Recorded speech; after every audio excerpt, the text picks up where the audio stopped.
नमस्कार दोस्तों, अनुष्ठान क्लासेस में आप सबका बहुत बहुत स्वागत है।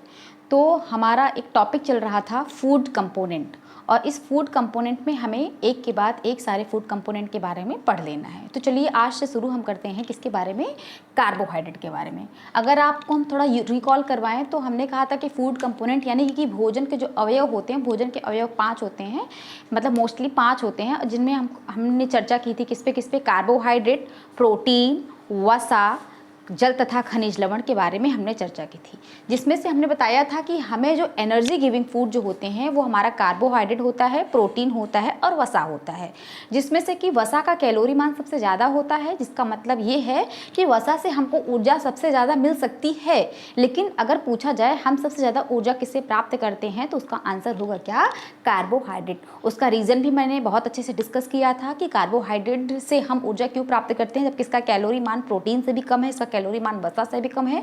तो उसका रीज़न ये है कि कार्बोहाइड्रेट हमारे अंदर बहुत अच्छे से डाइजेस्ट हो जाता है। कार्बोहाइड्रेट को डाइजेस्ट करने वाले एंजाइम बहुत अच्छी तरीके से हमारे अंदर हैं, पूरा अरेंज हैं, और हम कार्बोहाइड्रेट को बहुत ही आसानी से पचा सकते हैं, डाइजेस्ट कर सकते हैं। यही रीज़न है कि हम कार्बोहाइड्रेट से ऊर्जा प्राप्त करने के लिए हम कार्बोहाइड्रेट को प्रेफर करते हैं। बाकी अगर बात करें हम वसा की, बात करें प्रोटीन की, इनका कैलोरी मान ज़्यादा होता है, लेकिन हमारा शरीर इन्हें बहुत अच्छी तरीके से डाइजेस्ट नहीं कर पाता है, इसलिए हम ऊर्जा के लिए वसा का प्रयोग नहीं करते हैं, प्रोटीन का प्रयोग नहीं करते हैं। हालांकि वसा और प्रोटीन को भी हम लेते हैं अपने भोज्य पदार्थों में, लेकिन उनका काम कुछ और होता है। जैसे प्रोटीन को हम अभी प्रोटीन के बारे में, वसा के बारे में हमें बहुत डिटेल से पढ़ना है, इनका क्या काम है, किस लिए हम इनका सेवन करते हैं, वो सारी चीज़ें हमारी चर्चा में आएंगी। लेकिन अभी फिलहाल हम कार्बोहाइड्रेट के बारे में पढ़ रहे हैं। तो कार्बोहाइड्रेट के बारे में अगर हम पढ़ना चाह रहे हैं तो कार्बोहाइड्रेट का सबसे पहले अगर हम बात करें कि जो कार्बोहाइड्रेट होता है इसका कैलोरी मान कितना होता है, तो कार्बोहाइड्रेट का कैलोरी मान होता है 4.1 किलो कैलोरी पर ग्राम। ये इसका कैलोरी मान, यानी कि 1 ग्राम अगर कार्बोहाइड्रेट का हम सेवन कर रहे हैं तो हमको 4.1 किलो कैलोरी ऊर्जा मिलती है। अभी हम आगे बढ़ेंगे, वसा और प्रोटीन का इससे ज़्यादा होता है, लेकिन ऊर्जा के लिए हम इसी का प्रयोग करते हैं। अब आगे बात करें कि कार्बोहाइड्रेट का निर्माण किनसे होता है, तो कार्बोहाइड्रेट का निर्माण हमारा कार्बन, हाइड्रोजन और ऑक्सीजन, इन 3 कंपोनेंट से होता है। और ये 3 कंपोनेंट कितना अनुपात में एक दूसरे के साथ रहते हैं, तो 1:2:1, यानी अगर हम बात करें, क्योंकि होता है C6H12O6 होता है, इसका रेशियो निकालें 6, 12 और 6 का, तो 1:2:1 आएगा, 1:2:1 के अनुपात में कार्बन, हाइड्रोजन और ऑक्सीजन अरेंज रहते हैं, तब निर्माण करते हैं किसका, कार्बोहाइड्रेट का। पहला पॉइंट। दूसरा पॉइंट, क्योंकि हमने बताया था कि हमारे अंदर ऊर्जा हमको सिर्फ उन्हीं से मिलती है जो चीज़ें अपने कॉम्प्लेक्स फॉर्म से सिंपल फॉर्म में टूटती हैं। तो इसका मतलब कार्बोहाइड्रेट अपने कॉम्प्लेक्स फॉर्म में है, तो कार्बोहाइड्रेट का सिंपल फॉर्म कौन सा होगा, ये सब चर्चा हो चुकी है, लेकिन फिर से एक बार रिकॉल करवा लेते हैं कि जो कार्बोहाइड्रेट होता है वो टूटता है तो क्या बनाता है, तो जो कार्बोहाइड्रेट है जब वो टूट जाता है तो इससे बनता है क्या, हमारा ग्लूकोज, और इसी ग्लूकोज से ही हमको मिलती है क्या, ऊर्जा, और जो टूटने की क्रिया के दौरान ही हमको ऊर्जा मिलती है। ठीक है, तो यानी कार्बोहाइड्रेट टूटता है ग्लूकोज में, और कार्बोहाइड्रेट का निर्माण कार्बन, हाइड्रोजन और ऑक्सीजन से होता है, जिसमें कार्बन, हाइड्रोजन, ऑक्सीजन 1:2:1 के अनुपात में अरेंज रहते हैं। बात हुई तो एकदम बेसिक सी चीज़ों की, जिसकी जानकारी आपको पहले से होगी। अब हम बात करते हैं कार्बोहाइड्रेट के प्रकार की। जो कार्बोहाइड्रेट होता है वो 3 प्रकार का होता है, मेन 3 प्रकार का होता है, जिसमें हमारा है मोनोसैकेराइड, डाइसैकेराइड और पॉलीसैकेराइड। 3 प्रकार के कार्बोहाइड्रेट हमको पढ़ने हैं, 3 प्रकार के होते हैं कार्बोहाइड्रेट। अब इनकी हम बात कर ले फॉर्मूला की, तो मोनोसैकेराइड का बेसिक फार्मूला होता है CH2O का होल N होता है। डाइसैकेराइड का फार्मूला होता है C12H22O11। हालांकि आपको फार्मूले पे बहुत ज़्यादा फोकस नहीं करना है, एग्जाम में फार्मूला वगैरह नहीं आता है।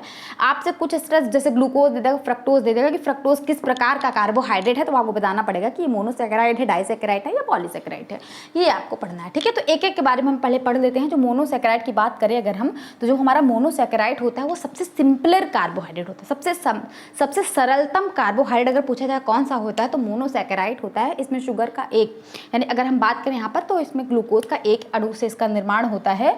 और मोनोसैकेराइड के अगर हम उदाहरण की बात करें, तो मोनोसैकेराइड के कुछ उदाहरण हैं, जैसे ग्लूकोज है, फ्रक्टोज है, ग्लैक्टोज है, ये सब हमारे मोनोसैकेराइड के उदाहरण हैं। ठीक है, डाइसैकेराइड की बात करें तो ये मोनोसैकेराइड के दो अणु जब आपस में मिल जाते हैं तो निर्माण करते हैं किसका, डाइसैकेराइड का। यानी डाइसैकेराइड कुछ नया नहीं है, वही मोनोसैकेराइड है, लेकिन मोनोसैकेराइड जब दो अणु एक साथ मिल गए, एक चेन में आ गए, तो उनको हमने कह दिया क्या, डाइसैकेराइड। और डाइसैकेराइड का उदाहरण बहुत बार पूछा है कि माल्टोज किस प्रकार का कार्बोहाइड्रेट है, तो माल्टोज किस प्रकार का है, हमारा डाइसैकेराइड है। सुक्रोज किस प्रकार का कार्बोहाइड्रेट है, तो डाइसैकेराइड है। लैक्टोज किस प्रकार का कार्बोहाइड्रेट है, तो डाइसैकेराइड। यानी डाइसैकेराइड के कुछ उदाहरण की अगर हम बात करें, डाइसैकेराइड का उदाहरण है सुक्रोज, माल्टोज और लैक्टोज। बात समझ में आई।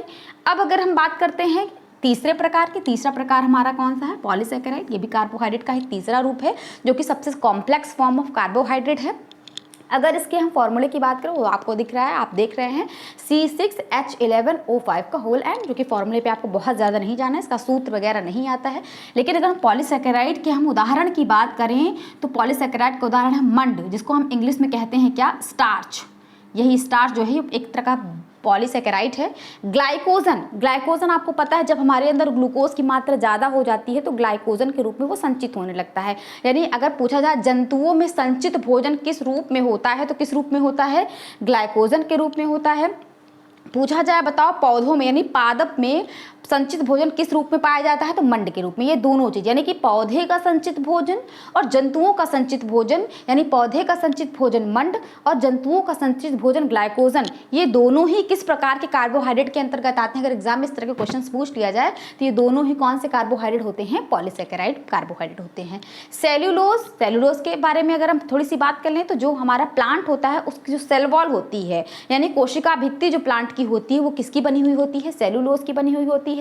काइटिन की बात करें तो जो काइटिन जो कीट होते हैं उनके ऊपर के जो पंख होते हैं, कीट की जो शरीर होती है वो किसकी बनी हुई होती है, काइटिन की बनी हुई होती है। तो ये सारी चीजें अगर हम बात करें तो ये सब कौन से प्रकार के कार्बोहाइड्रेट होते हैं, तो ये सब होते हैं किस प्रकार के, पॉलीसैकेराइड होते हैं। और है क्या, ये कार्बोहाइड्रेट का एक प्रकार है। ठीक है।